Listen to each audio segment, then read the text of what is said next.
Hello student, good morning. It's me, your chemistry teacher Alok Srivastava. I welcome to all my YouTube channel Alok Sir Classes. Student, today now we discuss class 12th NCERT chapter number 4 Chemical Kinetics numerical question. Numerical number 4.5. Okay, what is the numerical number 4.5? This is mentioned in your in front of you. Mention the factor that affected rate of a chemical reaction. पहला हमारा एक question है, इसको देखिएगा। तो कौन कौन से फैक्टर इफेक्ट करते हैं हमारे केमिकल रिएक्शन में। तो देयर आर 6 और 7 type of factor which affect to chemical reaction.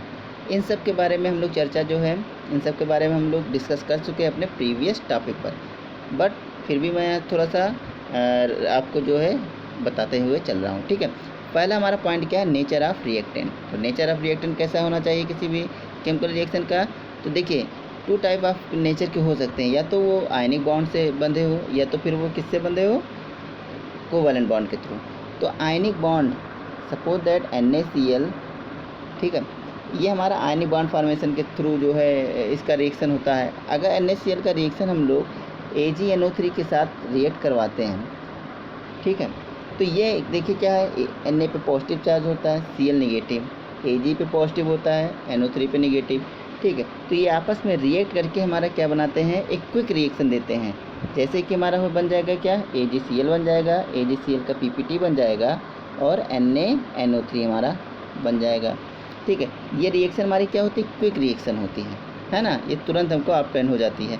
और दूसरी टाइप का रिएक्शन कैसा होता है, जो कोवैलेंट बॉन्ड के थ्रू बना है। सपोज दैट अगर हमारा CH2 डबल बॉन्ड CH2 है, ठीक है, अगर हम लोग इससे H2 का रिएक्शन करवाएंगे, रिएक्ट विथ H2, तो gives out CH3 single bond CH3। It is slow type of reaction. Okay, तो there are 2 type of reaction, fast and slow. Ionic reaction is fast and covalent bond reaction is slow. Okay, the second term is concentration of the reaction. Reactant का concentration कैसा होता है, ठीक है, इसके बारे में भी हम लोग पढ़ चुके हैं। अगर जो है रिएक्टेंट कंसंट्रेशन में, अगर मान लीजिए अगर कोई रिएक्टेंट वगैरह है, उसके कंसंट्रेशन को बढ़ा दिया जाएगा तो वो डबल जो है हमारा रिएक्शन में पार्टिसिपेट करेगा, और घटा दिया जाएगा तो उससे कम रहेगा। सेम ऐसे हमारा सरफेस एरिया है। अगर कोई हमारा रिएक्शन है, उसको हम लोग कोई रिएक्टेंट है, उसको रिएक्शन हम लोग करवाते हैं, तो अगर वो सॉलिड फॉर्म में है, ठीक है, तो उसकी सरफेस एरिया कम रहेगी, और अगर वो पाउडर फॉर्म है तो उसकी सरफेस एरिया थोड़ी सी बढ़ जाती है। और जो पाउडर फॉर्म है उसकी सरफेस एरिया जो बढ़ जाती है, ठीक है, वो हमारा क्या होता है, रेट ऑफ रिएक्शन को इंक्रीज कर देता है। ठीक है, तो जिसकी भी सरफेस एरिया थोड़ा ज़्यादा रहेगी वो रेट ऑफ रिएक्शन को इंक्रीज करेगा। इफेक्ट ऑफ टेम्परेचर की बात हो अगर की जाए, तो इफेक्ट ऑफ टेम्परेचर में अगर 10 डिग्री राइज हम लोग किसी भी रिएक्शन में करते हैं, उसका टेम्परेचर 10 डिग्री बढ़ाते हैं, वो जस्ट डबल हो जाता है। ठीक है, वो डबल रिएक्शन पार्टिसिपेट, मतलब इसका रेट ऑफ रिएक्शन थोड़ा सा डबल हो जाता है, ये इसका रहेगा।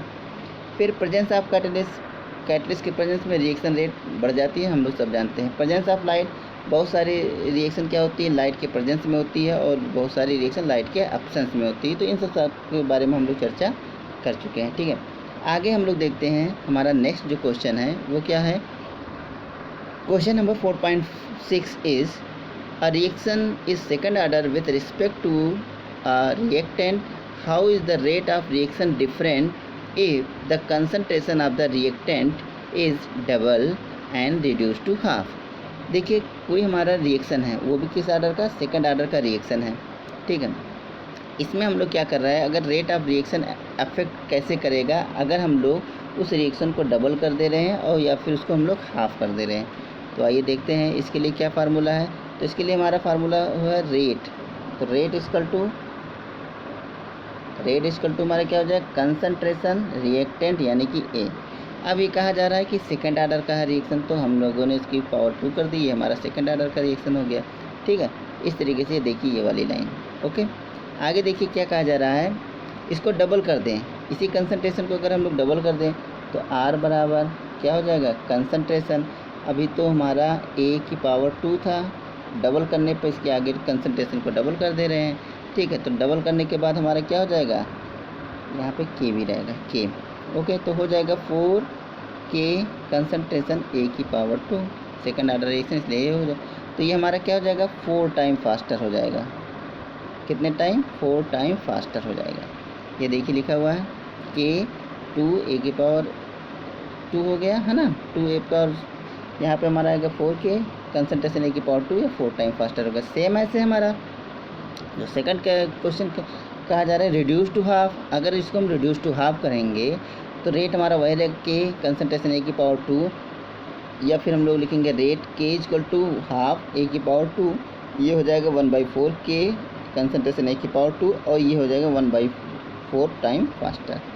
ये हमारे क्वेश्चन इसमें इस तरीके से हो जाएंगे। ठीक है बच्चों, आगे हम लोग देखते हैं।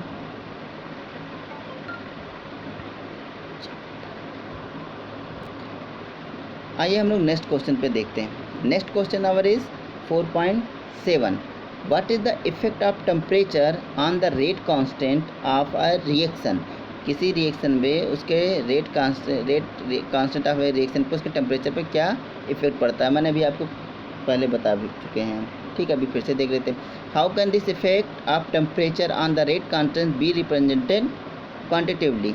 तो दो क्वेश्चन इसमें पुटअप हो रहे हैं, एक तो इसको इफेक्ट ऑफ टेम्परेचर बनाना है और दूसरा हमारा क्या है, इसको रिप्रेजेंट कैसे करते हैं।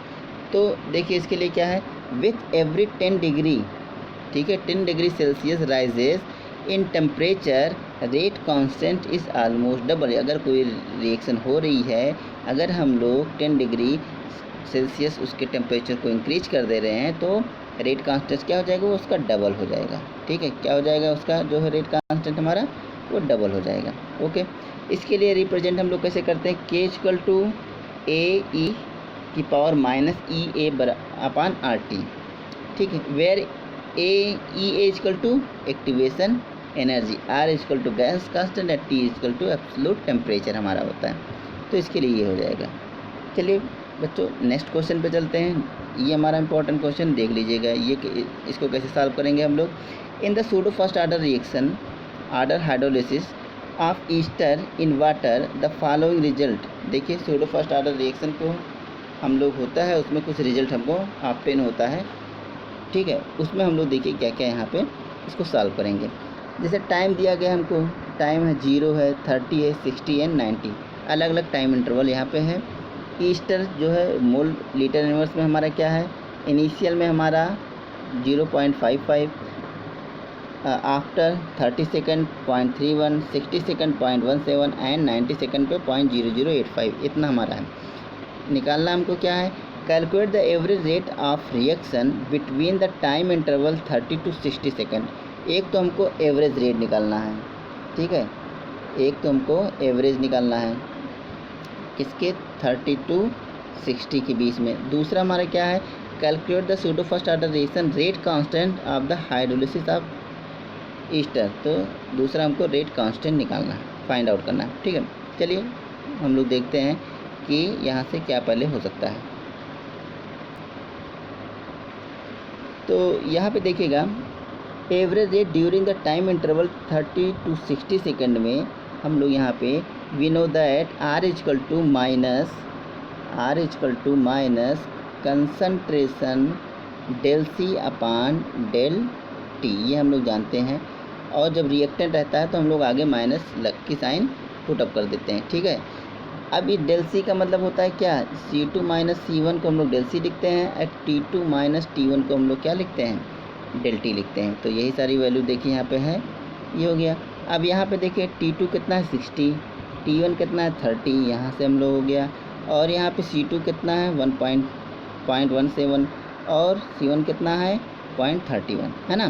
तो यहाँ से सारी चीज़ें हमको यहाँ पे दिख रही है। आइए हम लोग आगे देखते हैं कि ये सॉल्व कैसे होगा। फिर इसके बाद देखिएगा then R equal to minus C2 minus C1 upon T2 minus T1, यहाँ से हम लोग उसकी वैल्यू पुटअप करेंगे। माइनस की साइन पहले लगेगी क्योंकि रिएक्टेंट हम लोग जानते हैं, पढ़ चुके हैं क्यों इसकी साइन लगती है। माइनस 0.17 माइनस 31 अपॉन 60 to 30, ये हमारा आएगा माइनस 0.14, और ये माइनस कैंसिल हो जाएगा। ठीक है, और ओवरऑल जो हमारी वैल्यू आएगी ये आएगी। यहाँ से देखिए हम लोग क्या हमको मिल रहा है 4 इसको सॉल्व करने पर 4.67 इंटू 10⁻³ मोल लीटर ये हमारा इन्वर्स मिल रहा है। ठीक है, रेट कांस्टेंट की बात अगर हम लोग करें तो यहाँ पे रेट कांस्टेंट देखिएगा, जो सेकंड हमारा है सबके लिए रेट कांस्टेंट निकालने के लिए, तो रेट कांस्टेंट का फार्मूला होता है K = 2.303/T log concentration initial to concentration final. ठीक है, चाहे हम लोग यहाँ पे ब्रैकेट में ए लिख सकते हैं रिएक्टेंट के तौर पर। ठीक है, ये हमारा इनिशियल और ये फाइनल वाला हमने यहाँ पे देखिए शॉर्ट में लिख दिया है, इनिशियल एंड फाइनल। ओके, यहाँ पे देखिएगा आगे हम लोग अगर हम लोग बात टी सेकंड पे करें तो फॉर टी = 30 सेकंड पे K1 = हो जाएगा 2.303/30 सेकंड log इनिशियल हमारा कितना है 0.55/0.31। ठीक है, एक एक करके हम लोग कंपैरिजन करते चलेंगे। इसका आंसर हमारा आएगा 1.19 इंटू 10⁻² सेकंड इनवर्स। क्यों? क्योंकि ये हमारा देखिए सेकंड में ऊपर जाएगा तो सेकंड इनवर्स हो जाएगा। सेम ऐसे हम लोग 60 सेकंड पे इसको सॉल्व करेंगे तो K2 हो जाएगा 2.303/60 सेकंड log 0.55। देखिए हम लोग इनिशियल पे हमेशा 0.55 ही लेंगे अपान 0.17। 60 पे हमारा कितना था कंसंट्रेशन 0.17। ठीक है, इसको सॉल्व करेंगे तो हमारा आएगा 1.96 इंटू 10⁻² सेकंड इनवर्स। सेम ऐसे अगर हम लोग 90 डिग्री पे लेंगे 90 सेकंड पे लेंगे। ठीक है, तो K3 = 2.303/90 second log initial value same वही 0.55 अपान और जो 90 सेकंड पे मोलर कंसंट्रेशन दिया गया है 0.085। ठीक है, यहाँ से इसको सॉल्व करेंगे तो आएगा 2.07। ठीक है, ओवरऑल इसके बाद अगर हम लोग जो है एवरेज रेट निकालते हैं तो एवरेज रेट निकालने के लिए हम लोग K1 K2 एंड K3 तीनों की वैल्यू को क्या कर दे रहे हैं, ऐड करने के बाद 3 से डिवाइड कर दे रहे हैं, और डिवाइड करने के बाद जो हमारा आंसर आएगा वो क्या आएगा 1.98 इंटू 10⁻² सेकेंड इनवर्स। ठीक है बच्चों, देख लीजिएगा इसको बहुत केयरफुली से, बहुत एक स्टेप बाय स्टेप मैंने सॉल्व करके आपको बताया है। ओके।